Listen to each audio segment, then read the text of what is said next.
What is your love language for your artworks? Are you putting enough love into your creations? Welcome back to my channel. My name is Chikako.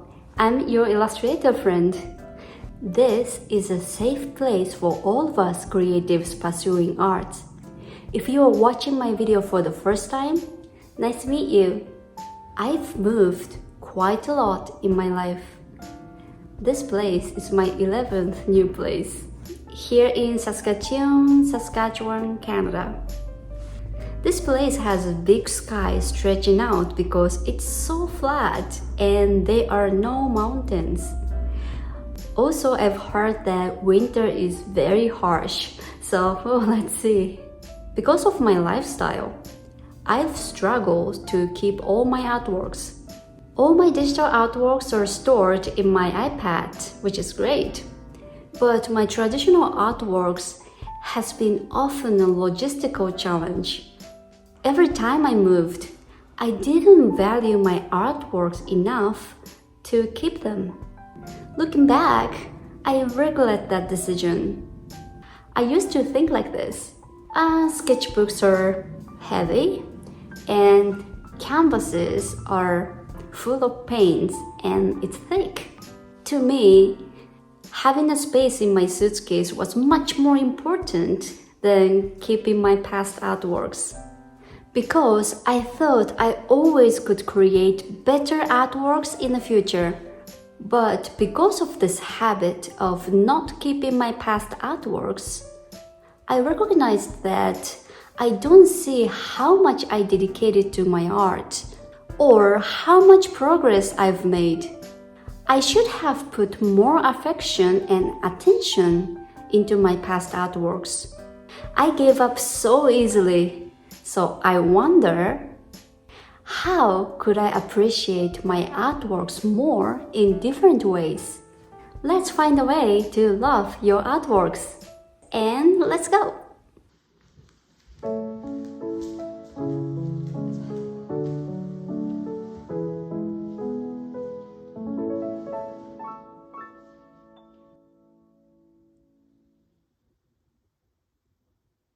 Be curious about what you made. In my opinion, the saddest thing for artworks is to be forgotten. If you put your artworks away somewhere, you might not even remember that you created it.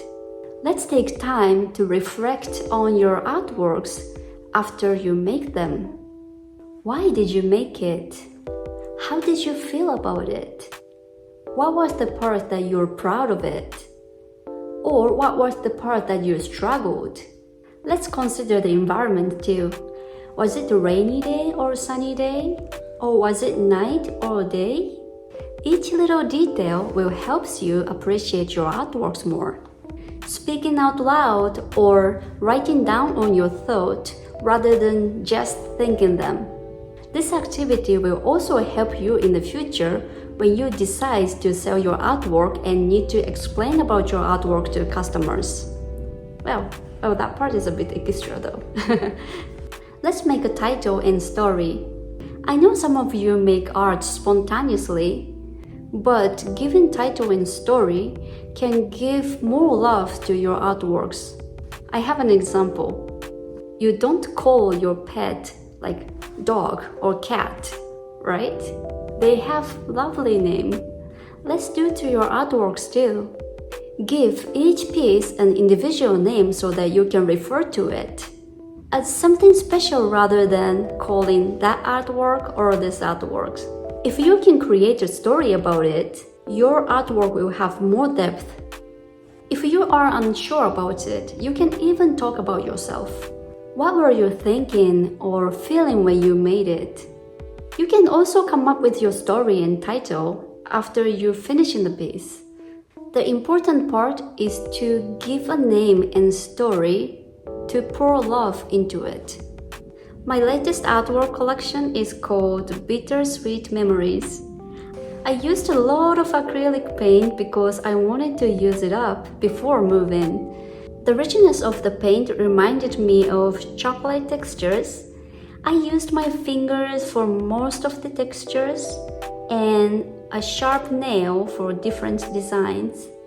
One of my favorite stories is Charlie and Chocolate Factory, and there is a movie called Wonka based on the story.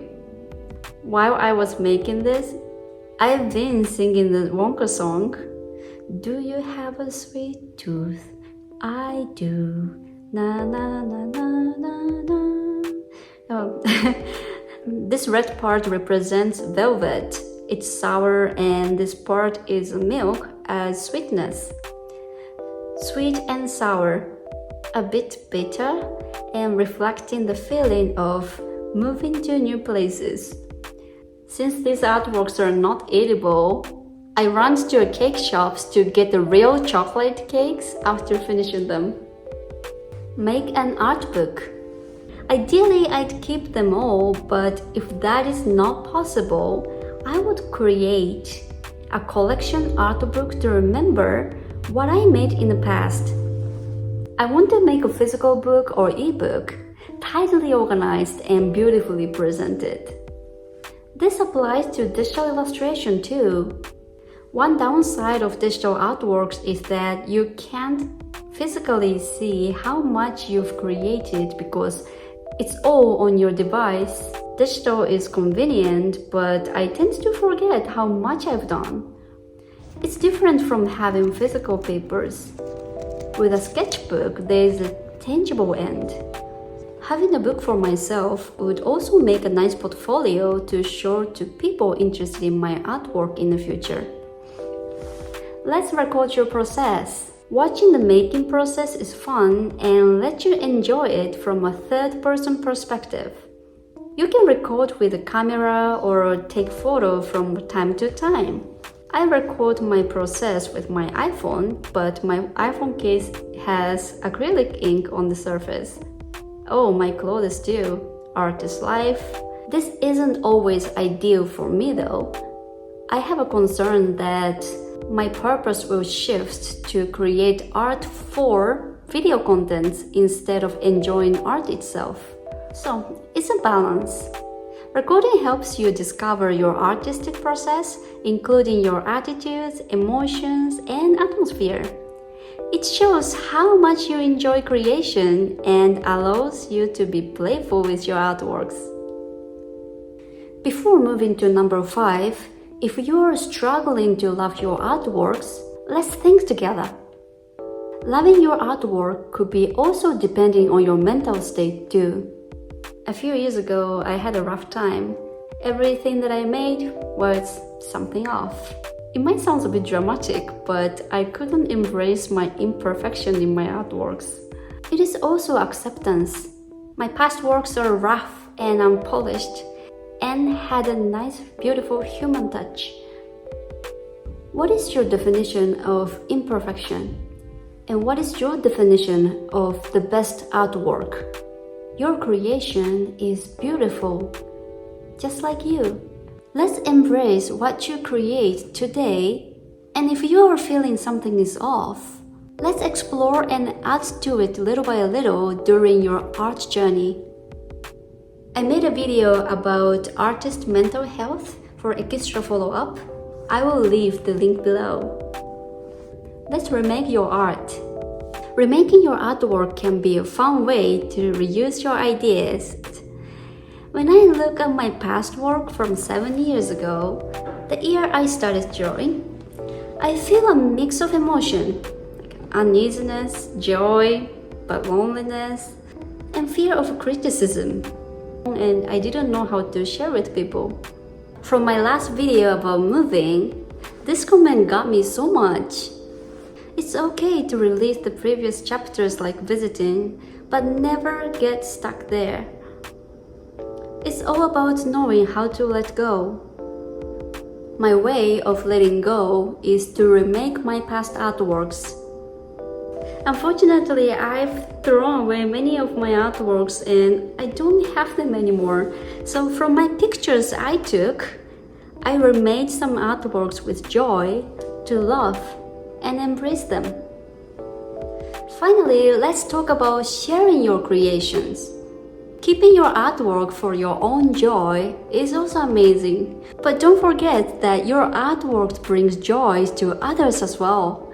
I appreciate that you share your creations because I can also get inspired.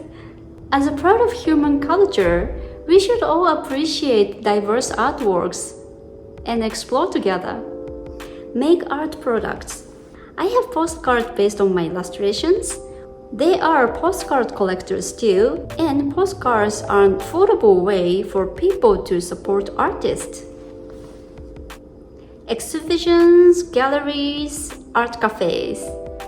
Displaying your artworks in a place where people can see and appreciate them is great. Consider showing them in public spaces. To be honest, I've never showcased my artwork in a fancy gallery, but it's on my bucket list. It doesn't have to be outside. What about your home?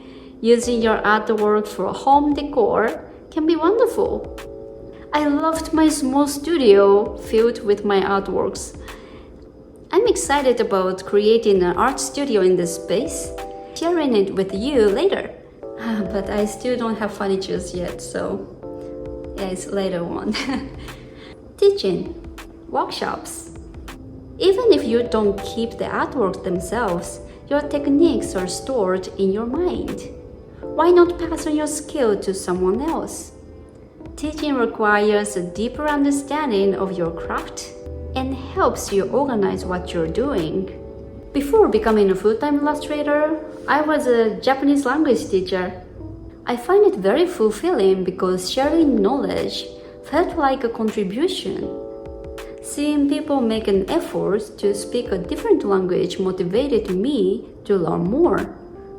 So teaching, you can give knowledge to someone. At the same time, you receive a lot. Gifts to someone. If you have someone in mind, consider giving them your artwork. I had a customer who bought a piece from me that features a turtle, symbolizing longevity in Japan. He wanted to gift it to a friend who was battling an illness. My artwork became a wish for his friend's recovery. The key is give them from your heart to someone who truly appreciates it. How was that? Please feel free to add your idea in the comments so that I can also learn from you. If you enjoy the contents, my video will come out every Thursday. I'll be happy if you could subscribe this channel so that I can share more inspiration with you. Thank you so much for watching, and I will see you soon. Bye bye!